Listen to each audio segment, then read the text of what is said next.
First on Ken TV, we are so honored na makasama K-Pops and Babo, Jelex, Jello, and Alexa! Hello guys! Annyeonghaseyo! Annyeong!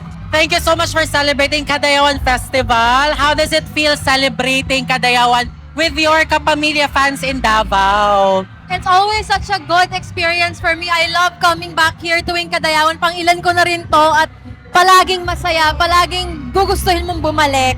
Yes, kung mapapansin nyo, kahit backstage kami, rinig na agad yung energy. And excited na kaming sumalang mamaya. Yes, we're just doing this quick kantuhan backstage. Pero this one, Alexa, you are being tagged by the fans as the Princess of I Want. What are your thoughts on that? I'm very honored, syempre. Hindi ko naman, hindi biro yung tiwalang binigay sa akin ng I Want at ng ABS-CBN to entrust me with two amazing shows na para pagbidahan ko. It's such a big deal to me. Kaya talagang I do my best palagi. Jello, this is your acting debut through the microdrama series that you did. So how did you prepare? Especially, ang kasama mo dito is a versatile actress in I Alexa. know. Si Alexa, lagi nasa top 10 ng IWAT sa ibang mga project niya rin. Masasabi ko, sobrang best yung experience ko dito. As in, punong-puno. Busog na busog ako. Dami ko natututunan. And syempre, everyday, na-inspire ako sa mga tao sa paligid ko, especially from my partner po. Alexa, how would you describe naman your work dynamic with Cello?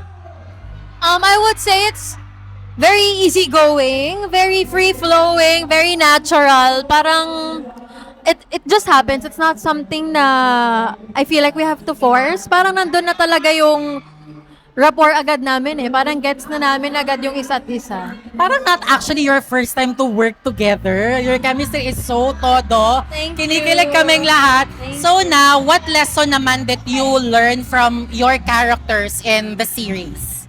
To just keep working as hard as you can, keep pushing yourself, at lahat ng pangarap mo is achievable. Parang Ako, natutunan ko sa character ko doon is ipaglaban ko ano yung gusto mo and as long as wala kang tinatapakan na tao. If given a chance to work on a TV project or movie project, ano yung dream role and genre that you want to try or explore together? ako gusto ko pa rin yung rom-com eh. Parang feeling ko doon tayo nag-click din talaga. Yes. Ako rin, rom-com, pero siguro ibang-iba sa atake ng Chambermaid's Daughter. Yes, kumbaga level up, no? But still, the kilig is there. So now, what is your message to your fans? Grabe, nag-season 2 ang My Chambermaid's Daughter, and can we expect another season? Hopefully. But of course, first of all, maraming salamat po sa lahat ng sumuporta sa amin at sa The Chambermaid's Daughter. Nang dahil sa suporta, nagka-season 2. So, it's not impossible na baka magka-season 3 hopefully. Yes.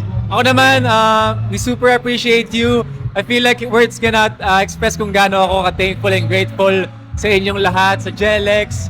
Yun, nakikita namin kayo and we love you. Po, thank you po so much and God bless you all.